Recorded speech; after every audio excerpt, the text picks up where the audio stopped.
무엇을 해도 욕먹는 게 부동산 어설프게 하니까 못 잡지. 어차피 먹을 욕 제대로 잡자.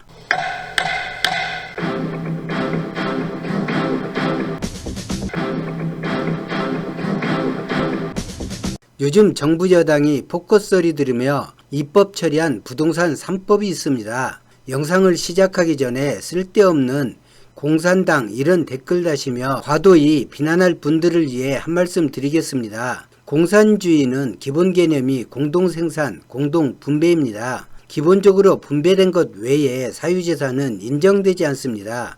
모두가 최선을 다한다는 기본 전제 아래 만들어진 그럴듯한 이론입니다만 인간의 탐욕과 성취욕, 열정 등을 배제한 너무나 비인간적이어서 실현 가능성이 없습니다. 사람에게는 적당한 욕심이 인생을 발전하게 하는 원동력이 됩니다. 그 욕심이 자식의 출세이든 부의 축적이든 관직이든 연예계 스타든 노력을 하게 합니다. 그렇죠. 바로 노력을 하게 합니다. 공산주의는 이 노력을 허탈하게 합니다. 특히 게으르고 이기적인 이들에겐 유토피아이지만 노력하고 헌신하고 최선을 다하는 이들에겐 고열이 빨려 분배되는 그런 구조입니다. 공산당이 권력을 장악한 국가에서 권력자들이 가능한 모든 방법을 이용해 부를 축적하는 걸 보면 애당초 사람은 공산주의 이론대로 살 수 없는 그렇게 만들어진 동물로 보입니다. 남보다 능력이 좋으면 더 성취할 수 있어야 하는 것이 자연의 순리이고 남의 눈에서 피눈물을 흘리게 하지 않는 정당한 방법이라면 이를 나무라선 안 되겠죠.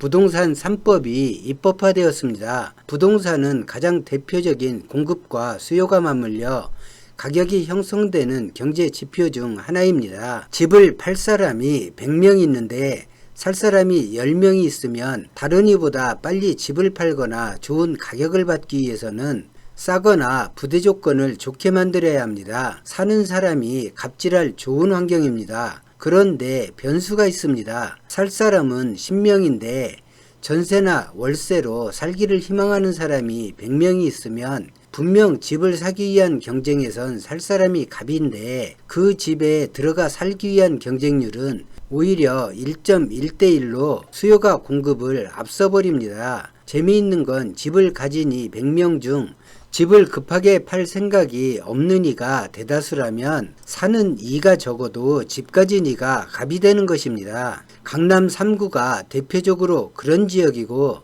대부분 한 채를 가진 경우 그럴 것입니다. 집값을 잡는다. 이 관점에서 보면 집값은 잡히지 않습니다. 노력 없이 부당하게 취득한 불로소득을 잡는다. 이 관점에서라면 집값은 잡을 수 있습니다. 그리고 이런 관점에서 보는 것이 타당할 것입니다. 집을 한 채 보유했든 10채를 보유했든 집을 살 때 든 돈보다 팔 때 받은 돈이 많다면 국가에 낸 세금을 제하고 보유 기간 동안 물가 상승률만큼을 제외한 모든 차익에 대해 세금으로 징수하면 집값은 잡기 싫어도 잡힐 것입니다. 모든 부동산을 이처럼 하면 불필요한 수요는 사라질 것입니다. 이런저런 복잡한 대출 규제 이런 것 필요 없습니다. 강남 3구나 전국에서 집값이 오른 지역에 사는 사람들이 모두 투기 세력이 아닙니다. 값이 오르니 지금 값에 팔기보다 더 오르길 기대하는 건 당연한 것이지 나쁜 것이 아닙니다. 오를 거란 기대에 특정 지역에 집을 사려는 것도 자본시장 특성상 나쁜 것이 아니겠죠. 부동산을 소유하고 부동산 가격이 오른다 해서 부동산 보유자가 욕을 먹을 이유는 없다고 생각합니다. 그런데 이 사회의 주역이 될 젊고 어린 세대 중 그런 집을 물려받지 못하거나 부모가 형편이 안 되어 그런 집을 사줄 수 없을 때 이들은 너무 삶이 힘들어지겠죠. 결혼도 아이 양육도 버거운데 평생을 모아도 집을 장만하기 어려워질 수 있겠지요. 또 마련해주지 못하는 부모는 우리 정서상 가슴이 매우 아프겠죠. 집을 공공재로 보아 주거 목적으로만 인정하는 것이 사회적 합의가 된 뒤에 앞에서 말한 양도 차익 전부를 환수하는 정책을 펴면 좋지만 1, 20년 집값이 오르지 않았거나 오히려 내려간 경우에도 혹시나 하는 마음에 집 가진 이들은 대체로 반발할 것입니다. 부동산 정책은 어차피 욕을 먹습니다.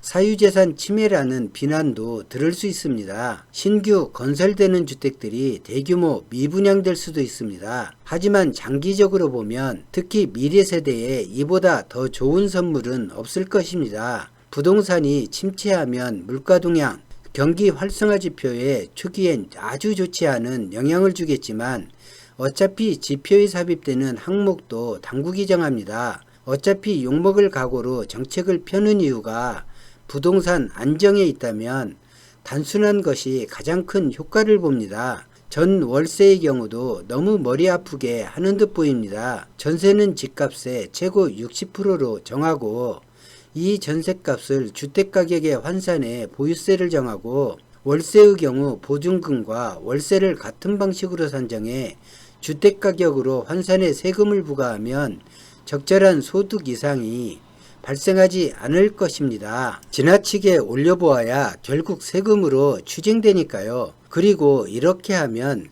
세금을 거두기 위해 주택가격을 산정하는 번거로움과 이런저런 마찰도 줄어들 것입니다. 공시지가 산정만 해도 말이 적지 않죠. 저는 머리가 좋지 않아 복잡한 것을 싫어합니다.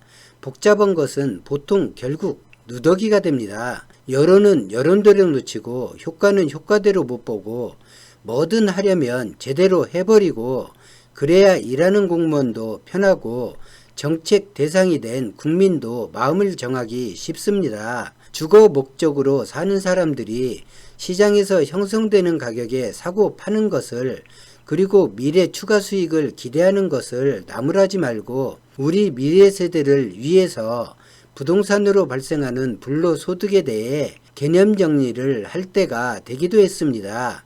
이런 정책은 현재 공산당이 이끄는 국가든 자본과 시장을 중시하는 민주주의 국가든 하지 않는 정책입니다. 대개 권력과 가깝고 그런 류 소득 창출에 가까운 이들이 정책을 만들기 때문입니다. 오늘 영상은 여기까지입니다. 고맙습니다.